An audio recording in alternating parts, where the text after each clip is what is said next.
ingat, ini nggak ada kaitannya dengan provokator. Ini kaitannya dengan pelanggaran pidana lingkungan. Gitu, jangan aneh-aneh. Kita bongkar ini bukan karena didesak mereka, enggak. Kita bongkar ini karena ini melanggar undang-undang. Anda mikir nggak di bawah banjir?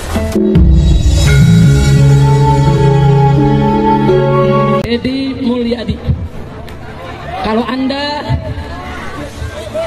anda serius mau perang, jangan gunakan masyarakat.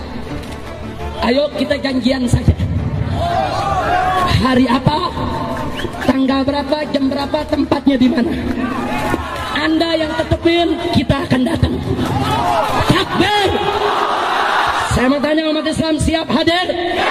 Siap duel 1 lawan 1? Siap tangan kosong? Siap pakai golok? Siap pakai parang? Siap pakai basoka? Siap pakai AK? Silakan Deddy Mulyadi, tutupin. Enggak, kita nggak bakal mundur. Kami sudah pengalaman perang di Ambon, di Poso, dan di berbagai negeri. Kita mau tahu adiknya Deddy perang sampai di mana, saudara. Takbir! Kalau kau mau perang yang gentleman, mau perang, tetapi kau bawa 1000, kita bawa 1000. Kau bawa 2000, kita bawa 2000. Kau bawa 10.000, kita bawa 10.000. Silakan tetapkan tempatnya, tempatnya, harinya, jamnya. Kami Allah, selangkah kita tidak akan mundur, saudara. Takbir! Takbir! Seringkali kita gagal paham dalam memahami kebijakan sebuah daerah dari sisi kaidah Islam. Saya boleh berkata, seringkali nomenklatur anggaran yang disebut dengan buku APBD dianggap berpihak pada Islam atau dianggap berpihak pada agama. Itu diukur berapa jumlah nomenklatur dana hibah untuk sarana prasarana agama. Sehingga ini sering dimanfaatkan oleh para politisi, memperbesar jumlah besaran dana hibah untuk sarana dan prasarana agama, menyembunyikan anggaran yang lebih besar hanya untuk kepentingan golongan dan kelompoknya. Menurut saya, anggaran yang Islami bukan itu.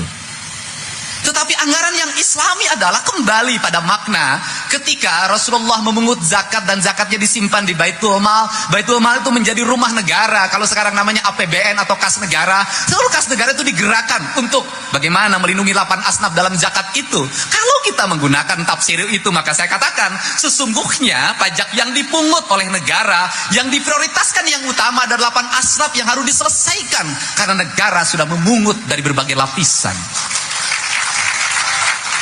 Tanpa saya bermaksud membela pada pengusaha, Bang Ical, saya pernah jadi bupati. Seringkali masyarakat berkonflik dengan lingkungan perusahaan karena proposalnya tidak di ACC. Rame-rame mereka menggemuk pabrik gara-gara Agustusan tidak dikasih dana buat main rebutan.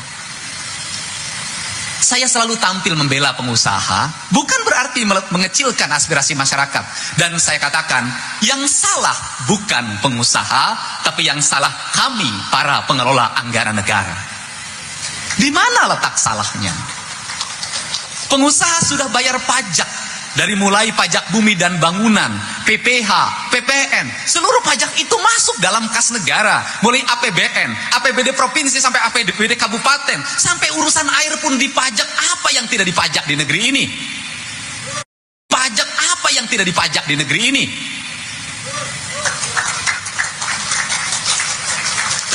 Karena masyarakat di sekitar perusahaan tidak merasa mendapat kesejahteraan karena tidak mendapat uang tunai langsung dari pajak itu, mereka menganggap keberadaan perusahaan tidak manfaat bagi lingkungannya. Padahal yang salah adalah negara. Di mana letak kesalahannya? Kenapa negara tidak melakukan penghitungan pajak secara baik sehingga siapakah prioritas yang harus disejahterakan dari pajak itu? Masyarakat di sekitar perusahaan yang kena dampak dari usaha itu. Berapa pajak PPH-nya? Berapa pajak PPN-nya? Sehingga sekian persen prioritaskan untuk penanganan pendidikannya, penanganan kesehatannya, infrastrukturnya, rumah rakyat miskinnya, janda-janda tuanya. Biarkan kalau ada janda muda, itu bagian Pak Kiai Jujun, itu bagian. Itu yang jadi prioritas. Kalau itu dibangun, maka yang terjadi adalah masyarakat di sekitar perusahaan itu akan merasa jalan di tempat saya mulus, hasil pajak di perusahaan di depan rumah kita. Rumah-rumah di sini tidak ada yang kumuh dari pajak perusahaan di depan kita. Menikmati air bersih gratis dalam setiap waktu dari pajak di depan rumah kita. Menikmati susu dalam 1 minggu 1 kali dikirim oleh pemerintah desanya, pemerintah kecamatan dan kabupatennya dari pajak perusahaan di depan rumah kita. Anak-anaknya melewati pendidikan sampai mereka menjadi manajer di perusahaannya dari pajak di depan rumah kita. Maka yang terjadi adalah ajaran Islam, harmoni. Kaum miskin, fukara, masakin dalam setiap doanya selalu berkata, ya Allah, turunkanlah rezeki yang besar, mudahkanlah, lapangkanlah para pengusaha di tempat kami. Kamar dalam setiap saat kami hidup atas dedikasi dan loyalitas mereka terhadap negara, dan negara membangun keadilan pada kami. Lapangkanlah, maka mobil-mobil yang lewat tidak ada lagi yang malak. Maka ketika perusahaan ada yang ganggu, mereka tampil ke depan. Hancurnya perusahaan adalah hancurlah kehidupan kami. Maka itu yang disebut dengan kalimat silih wangi, silih asah, silih asih, silih asuh. Yang dalam kaidah Islam itu bahwa hidup itu harus saling menghidupkan. Hayat, hayyun, harus saling menghidupkan, harus saling menghidupkan. Yang sekarang yang terjadi adalah saling mematikan. Preman tidak merasa mendapat jatah, hidupnya merasa tidak sejahtera. Seluruh truk yang lewat harus bayar 100.000. Desa merasa tidak mendapat bagian, maka proposal harus dilayani dalam setiap waktu. Masyarakat merasa tidak punya kebahagiaan, kesejahteraan, maka dia harus bergerak. Kalau makin keras tangannya, makin kuat teriakannya, makin dapat gede bagiannya. Kalau kita tidak ngomong, tidak pernah kebagian. Maka terjadilah pengorganisasian orang di berbagai tempat. Semakin kuat organisasinya, semakin banyak jatahnya. Semakin lemah, semakin tidak dilihat orang mempersenjatai diri, menguatkan barisannya. Yang terjadi adalah pertikaian, konflik di berbagai tempat. Orang satu sama lain saling membunuh, baik membunuh usahanya maupun membunuh organisasinya. Allah tidak meridhoi sikap yang seperti ini. Maka saya mengajak pada setiap orang yang hari ini duduk di birokrasi dan di politisi.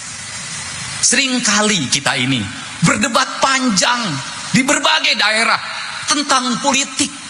Kalau tentang politik 1 minggu tidak selesai, maka meja DPR bisa pecah karena tidak sepakat. Tetapi rata-rata di antara kita sepi dan sepakat dalam anggaran. Jarang sekali kita berdebat.